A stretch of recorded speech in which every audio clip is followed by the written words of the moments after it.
برائے خوشنودی امام زمانہ بلند تر صلوات اللہم صلی اللہ علیہ محمد رحم اللہ من قرئ الفاتحہ اللہم صلی اللہ بسم اللہ الرحمن الرحیم الحمد للہ رب العالمین مالک یوم الدین ایاک نعبد و ایاک نستعین مستقیم صراط الذین انعمت علیہم غیر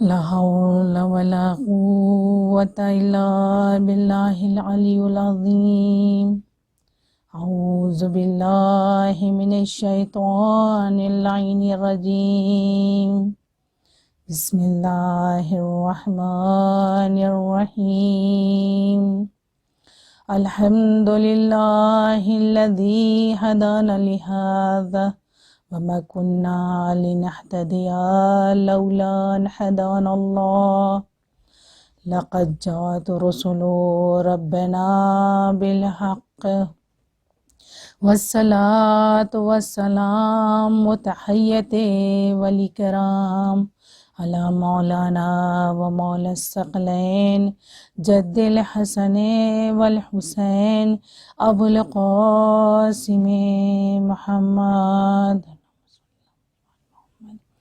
وآلہ الطیبین الطاہرین المعصومین المظلومین اما بعد فقد قال اللہ سبحانہ تعالی فی کتابہ المجید وفرقانہ الحمید وقولہ الحق ولعنۃ اللہ علی قوم الظالمین بسم اللہ الرحمن الرحیم رب اشرح لی صدری ویسر لی امری واحلل عقدۃ من لسانی یفقہوا قولی بسم اللہ الرحمن الرحیم ہن لباس لکم وانتم لباس لہن اللہم صلی علی محمد وآل محمد۔ خواتین حضرات، عزاداران مظلوم کربلا، آپ کے سامنے میں نے قرآن مجید کی ایک مختصر سی آیت کی قرائت کی ہے۔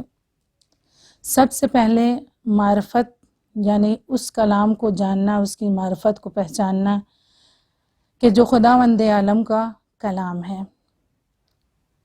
وہ قرآن جو پرعظمت کتاب ہے۔ ماہ رمضان المبارک کی آج 10ویں تاریخ ہے۔ اس مجلس کی مناسبت مادر بطول زوج رسول حضرت خدیجۃ الکبریٰ سلام اللہ علیہا کی وفات یعنی شہادت کی تاریخ کی مناسبت سے ہے۔ یہ اس کی زوجہ ہے کہ جس کی عظمت وہ ہے کہ جس کے اوپر پروردگار عالم نے قرآن جیسی پاک کتاب کو نازل کیا۔ وہ قرآن کہ جس کے لیے خداوند عالم نے جب کہا کہ پہاڑ پر نازل کریں تو پہاڑ نے کہا نہیں، پر اللہ اگر تیری ایک آیت بھی اس قرآن کے مجھ پر نازل ہو گئی تو میں چور چور ہو جاؤں گا۔ کتنا وہ پرنور سینہ رسول تھا کہ جس میں اللہ نے اپنی قرآن جیسی کتاب کو، جس کی عظمت ایسی ہے کہ صحیفے بھی آئیں، کتابیں بھی آئی ہیں، نبی بھی آئے ہیں، لیکن آج اس دنیا عالم میں اگر باقی ہے تو ایک خاتم مرتبت کی نبوت اور ان پر نازل ہوئی کتاب قرآن مجید باقی ہے، اور ان کے وارثین اہل بیت علیہ السلام کا وجود مقدس باقی ہے۔ یہ بہار ہے قرآن کی، ہر چیز کی ایک بہار ہوتی ہے، لیکن ماہ رمضان المبارک میں قرآن کی بہار ہے۔ قرآن کے معنی کیا ہے؟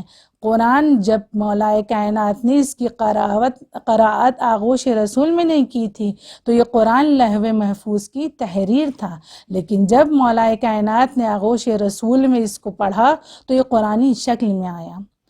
آئے یہ وہی قرآن جس کو ہم پڑھتے ہیں؟ بے شک قرآن وہی ہے، لیکن اصل قرآن ہمارے زمانے کے امام کے پاس ہے۔ اگر اسی صورت میں، اسی کنڈیشن میں قرآن ہمارے پاس ہوتا تو کیا ہم جس طریقے سے قرآن کو لے کر چلتے ہیں، یا یوں کہوں کہ آج کے دور میں ہمارے نزدیک عظمت قرآن بہت کم ہو گئی ہے۔ ہم خود اپنے آپ کو کہتے ہیں، ہم بعض جگہوں پر قرآن کی بے حرمتی سے باز نہیں آتے، نعوذ باللہ، جانے انجانے میں، یہ نہیں کہ ہم دن کرتے، لیکن اگر پروردگار عالم غضبناک ہو جائے، غضب کی حالت میں آ جائے تو یہ قرآن کی بے حرمتی کے لیے وہ مجھے سزا دے سکتا ہے۔ قرآن کی عظمت ہم کیا بیان کر سکیں گے؟ یہ مہینہ وہ ہے کہ جس میں اللہ نے اپنی اس پرنور کتاب کا نزول کیا ہے، قرآن مجید کو۔ کیوں؟ میرے ذہن میں یہ بات آئی، اللہ تو نے 12 مہینے میں کسی اور مہینے میں قرآن کو کیوں نہیں نازل کیا؟ کیوں تو نے ماہ رمضان میں ہی قرآن کو نازل کیا ہے؟ شاید آواز قدرت آئے کہ یہ ماہ میرا ماہ ہے۔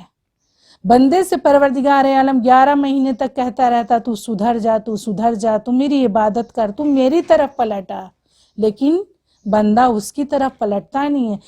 آخر میں خداوند عالم چونکہ مہربان ہے، رحیم ہے، کریم ہے، جبروت بھی ہے، غضب بھی اس کا نازل ہوتا ہے، لیکن اس سے پہلے بے انتہا رحم کرنے والا ہے۔ اس نے دیکھا میرے بندے سدھرنے والے نہیں ہیں، لہٰذا پروردگار عالم ماہ رمضان المبارک میں خود بندے کے پاس چل کر آتا ہے۔ کیا عجب ہے! آپ نے سوچا، بڑے آرام سے ہم سنتے ہیں ماہ رمضان المبارک خدا کا مہینہ ہے، خدا نے روزے داروں کو اپنا مہمان بنایا۔ مہمان کے معنی کیا ہوتے ہیں؟ میزبان کے معنی کیا ہوتے ہیں؟ میزبان ہم عام انسان بنتے ہیں تو اپنے آپ میں تکبر کرتے ہیں، کسی کو ایک وقت اپنے دسترخوان پر بلاتے ہیں تو ہم اس بات کا گھمنڈ کرتے ہیں، تکبر کرتے ہیں، آیا اس پر یہ ظاہر کر دیتے ہیں کہ اب تم کو ہم نے مہمان بلایا، جہاں پر ہم نے تم کو بٹھال دیے وہیں پہ بیٹھ جاؤ، بچے ادھر نہ جائیں ادھر نہ جائیں۔ خداوند عالم نے ایک ماہ میں طریقہ ضیافت بتایا ہے، مہمان کی کیسے عزت کرتے ہیں، مہمان کی کیسے خاطرداری کرتے ہیں۔ آیا تم نے اپنے سفرے پہ بلایا، اس کے مطلب یہ تو نہیں ہے سفرہ تمہارا رزق وہ اپنا کھا رہا ہے۔ خدا ہمیں سمجھا رہا ہے کہ دیکھو مہمانی کیا ہوتی ہے، میزبانی کیا ہوتی ہے۔ میزبانی یہ ہے کہ ہم جیسے گنہگار کو اللہ نے ماہ رمضان المبارک میں جب اپنے سفرے پہ بلایا، آیا ہم اپنے آپ کو چیک کریں کیا ہمیں نقص نہیں ہے؟ اگر کوئی مہمان آتا ہے، اگر وہ کوئی غلطی کر دیتا ہے تو ہمیں تکلیف ہوتی ہے، لیکن سفرہ خداوند عالم پر بیٹھنے سے پہلے، افطار کرنے سے پہلے ایک بار ہم اپنے آپ کو چیک کریں کہ آیا ہم میں کوئی نقص ہے؟ اور میزبان وہ ہے خداوند عالم ہے کہ جس کو کسی چیز کی ضرورت نہیں ہے، کسی چیز کی حاجت نہیں ہے۔ ہم جیسے گنہگار کہاں، خداوند عالم کی مہمانی کہاں؟ وہ ہمارا میزبان ہے۔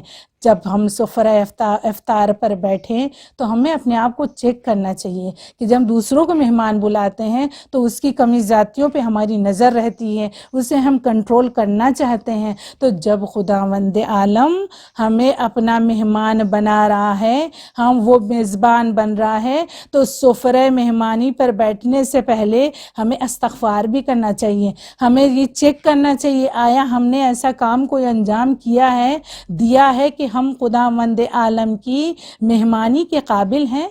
بس مومنات مجھے مختصراً سمیٹنا ہے، گفتگو تو بہت طویل ہے اس ماہ رمضان المبارک کے لیے، کئی جلسے ہو جائیں کہ انشاءاللہ اگر زندگی نے ساتھ دیا تو ضرور دوبارہ کوشش کریں گے عظمت ماہ رمضان پہ بیان کریں۔ ہم نے بہت سی چیزوں کو سنا، بہت سی ذاکرین کے منہ سے سنا، لیکن یہ بات ہمیں سمجھ میں کیوں نہیں آتی ہے کہ خداوند عالم ہمارا میزبان ہے، ہم اس کی گنہگار مخلوق اس کے مہمان ہیں۔ آپ نے اس برکت کو کیوں غور نہیں کیا؟ ہم یہ ضرور کہتے ہیں ماہ رمضان میں برکت بہت ہوتی ہے، برکت کیوں ہوتی ہے؟ ہم کسی کو کھلاتے ہم یہ ڈرے رہتے کوئی چیز کم نہ ہو جائے، کوئی چیز زیادہ نہ ہو جائے، لیکن آپ تصور ہم غور کرتے اس بات کو، جب سفرے پہ بیٹھتے ہیں اس سے پہلے سوچتے ہیں کہ ہم کیا افطار تیار کریں، ہم کیا روزے داروں کے لیے تیاری کریں۔ لیکن یہ معجزہ پروردگار ہے کہ جب سفرہ افطار پر بیٹھتے ہیں تو ہمیں لگتا ہے کہ کیا کچھ اس دسترخوان پر نہیں ہے، اس لیے کہ رزق دینا خدا کا کام ہے، وہ ہمارے ہاتھ سے دیتا، ہاتھوں کو بدل دیتا ہے، دیتا تو پروردگار رزق ہے نا، لیکن 11 مہینے وہ ہمارے ہاتھوں سے دیتا ہے۔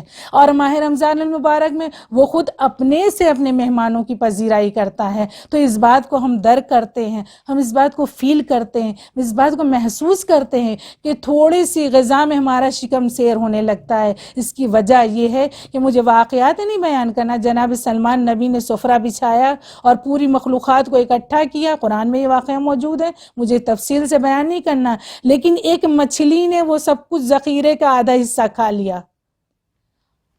ایک مرتبہ جناب سلمان نبی کہتے پروردگار عالم یہ تیری مچھلی نے تو میرا سارا سب کچھ کھا لیا، بچا کچھ نہیں، پوری کائنات باقی ہے۔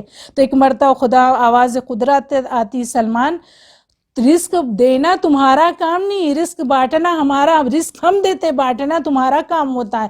تم نے پورے آدھا ذخیرہ مچھلی کو کھلا دیا، اس کا شکم سیر نہیں ہوا، لیکن ہم اسے ایک چھوٹا سا دانہ کیڑے کے طور پر دیتے ہیں، مچھلی کا پیٹ بھر جاتا ہے۔ آئیے اس سفرہ رمضان پر دیکھیں، اس سفرے پہ نہ یہ کہ صرف افطار ہے بلکہ رحمانیت بھی ہے، خدا کا وجود درک کرنا بھی ہے، اس کی نزول رحمت کا احساس کرنا بھی ہے۔ اور اس ماہ رمضان المبارک میں ہمیں بھوک و پیاس کا احساس، اللہ نے جب اس نے 11 مہینے مجھے آزاد کیا ہے تو یہ ایک مہینہ کیوں اس نے ماہ رمضان میں روزہ رکھنے کے لیے؟ اس لیے کہ صرف بھوک و پیاس کا احساس نہیں ہے، 11 مہینے میں جو شکم میں ہمارے کثافتیں آئی ہیں، نعوذ باللہ حرام غذا آئی ہے، نجس غذا آئی ہے، ہم نے احتیاط ہی نہیں کیا اپنے رزق میں حرام و حلال کا۔ اب یہ 12واں مہینہ اللہ نے کہا نہیں، اب تم اپنے آپ کو چیک کرو، اپنے شکم کو پاک کرو۔ اب تک اگر تمہارا شکم پاک نہیں ہوا، اب تک تمہارا وجود پاک نہیں ہوا، تو اب تمہارا وجود پاک ہو جائے۔ یہ عظمت ماہ رمضان ہے،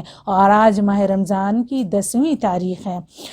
اس رسول کی زوجہ کا ذکر آج ہمیں مختصراً بیان کرنا دامن وقت میں گنجائش کم ہے، کہ جو رسول جسے پروردگار عالم رحمت للعالمین کہتا ہے، بندوں کو خلق کیا عبادت کے لیے، لیکن جب رسول عبادت زیادہ کرتے ہیں تو آواز قدرت آتی ہے، رسول میں نے آپ کو اس لیے نہیں بھیجا ہے کہ آپ اپنے آپ کو اذیت میں ڈالیے۔ سورہ مزمل میں دیکھیے خداوند عالم کیا کہہ رہا ہے، اتنی عبادت قم اللیل الا قلیل، اتنی عبادت مت کرو رسول کہ تم پریشان ہو جاؤ، میں نے صرف تم کو عبادت کے لیے نہیں بھیجا ہے۔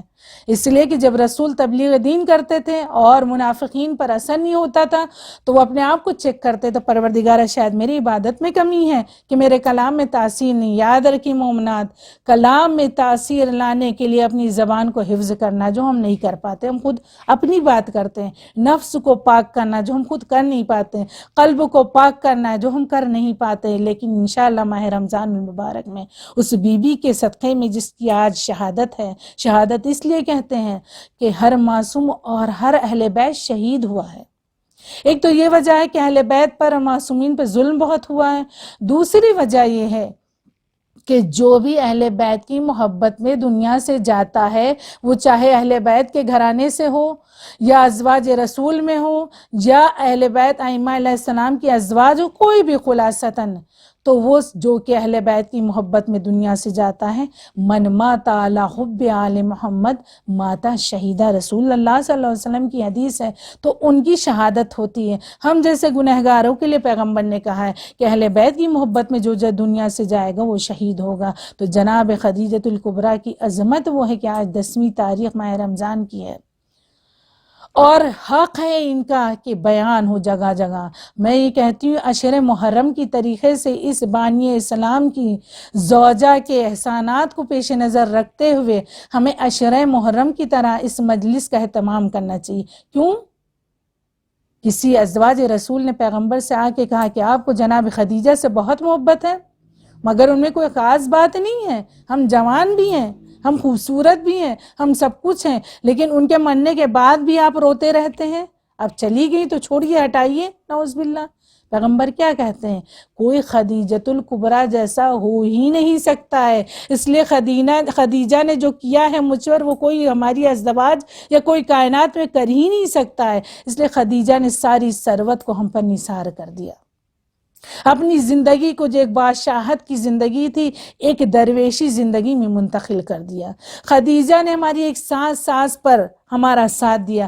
خدیجۃ الکبریٰ کی وہ ہستی کہ جب کوئی مجھ پر ایمان نہیں لایا تو جناب خدیجہ مجھ پر ایمان لے کر کے آئی ہیں۔ یہ کم نہیں ہے انسان، جب دنیا پر انسان پر ایک خاتون پر دنیا کا اثر پڑتا ہے، جب وہ دیکھتی اس کے شوہر کو دنیا پسند نہیں کرتی، رفتہ رفتہ اس کے اوپر بھی وہ اثرات جاتے ہیں، وہ بھی اپنے شوہر سے دور ہونے لگتی ہیں۔ لیکن قرآن کا جو آغاز کلام میرا ہننا لباس لکم وانتم لباس لہن، یعنی مرد عورت کا لباس ہے، عورت مرد کا لباس ہے، لباس سے مراد یہی نہیں ہوتا پہننے والا کپڑا ہے، قرآن کہتا ہے لباس التقوی، انسان کا لباس تقوی ہوتا ہے۔ اب یہاں پر جو اللہ نے کہا ہے ایک زن و شوہر کے لیے کہا ہے کہ مرد عورت کا لباس ہے، عورت مرد کا لباس ہے، یعنی اگر خاتون نے زندگی میں کوئی خدا نخواستہ لغزش کی، خطا کی اپنے کردار میں، رفتار میں، گفتار میں، بات چیت میں، اٹھنے بیٹھنے میں، تو اس کا اثر شوہر پر پڑے گا۔ قرآن اس بات کو کہہ رہا ہے، مینشن کر رہا ہے۔ اور اسی طریقے سے اگر مرد کسی غلط کام کو انجام دیتا ہے تو اس کا اثر عورت پر پڑے گا۔ جب وہ سماج میں اٹھے بیٹھے گی تو فلاں شوہر، تمہارا شوہر تو یہ کر رہا ہے، یا مرد اٹھے گی تمہاری زوجہ تو یہ کر رہی ہے۔ قرآن کہتا ہے تم بہترین لباس و حریر کی طرح، یعنی مرد ایسے کردار کو اپنائے کہ جو بہترین لباس بنے، اور عورت ایسے لباس کو اختیار کرے، لباس التقوی، یعنی زندگی کو ایسا نکھارے کہ جیسے جناب خدیجہ تھیں۔ جناب خدیجہ ملکۃ العرب تھیں، یعنی عرب نے ان سے بڑھ کے کوئی تاجر نہیں تھا۔ میں نے خود روایتوں میں پڑھا کہ جب آپ تجارت پر جاتی تھی تو آپ کی دولت، آپ کی ثروت کا عالم یہ تھا کہ جب آپ کا خیمہ لگایا جاتا تھا تو اس کی میخیں کیلیں سونے کے ہوا کرتی تھیں۔ مجھے مختصر سمیٹنا ہے کلام کو کہ پیغمبر اسلام کی پہلی وہ ملاقات کہ جب آپ کو جناب خدیجہ نے اپنے قافلے میں شامل کیا، تب تک آپ کو دیکھا نہیں تھا۔ ایمان بالغیب کو خدا اسی لیے پسند کرتا ہے، دیکھ کے اگر ہم ایمان لاتے ہیں تو کون سی بڑی بات ہے، لیکن یہ تو اپنے اپنے مقدر کی بات ہوتی ہے کہ بہت دید و دانستہ معلائے کائنات کو دیکھ رہے تھے لیکن ایمان نہیں لانا تھا، رسول کو دیکھ رہے تھے نہیں لائے، لیکن کچھ ایسے بھی تھے کہ جنہوں نے دیکھا نہیں تھا لیکن غیب پر ایمان لے آئے تھے۔ آخری نبی نے اپنی امت کی اہمیت اسی لیے دیا ہے کہ ہر نبی کی امت نے، ہر امام کے زمانے میں، ہر نبیوں کی امت والے امام کے چاہنے والوں نے امام کو برجستہ دیکھا تو ایمان لے کے آئے ہیں، مگر